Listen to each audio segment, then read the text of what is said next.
Esam Lekavičiai iš Ginučių. Įvykdė VVG projektą. Vadinasi, jis mūsų Ginučių linėja. Čia ir randamės Ginučių kaime.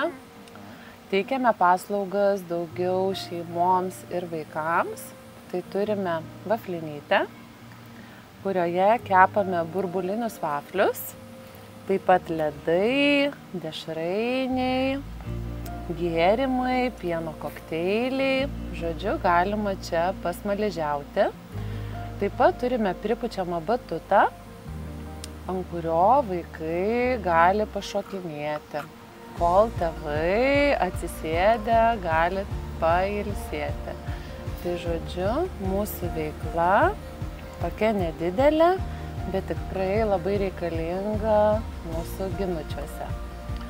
Toliau šį projektą ir apskritai pačią veiklą mums padėjo įgyvendinti Ignalinos vietos veiklos grupė.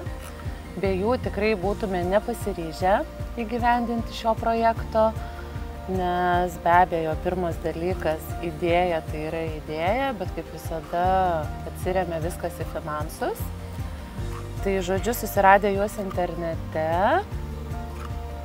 ir gavome jų palaikymą kurti ir atidaryti šią veiklą. Tai va, tai be abejo kelias buvo visoks. Ir vingiuotas, ir kalnas, ir pakalnė, bet tačiau įmanomas įvykdyti. Tai todėl tikrai visiems norintiems pradėti kurti veiklas ir rekomenduojame ir patariame kreiptis į vietos veiklos būtent grupės. Ir be abejo nebijoti, jie tikrai bus išklausyti, nukreipti tinkama linkme ir galės iš viso to tikrai džiaugtis puikiais savo darbo vaisiais.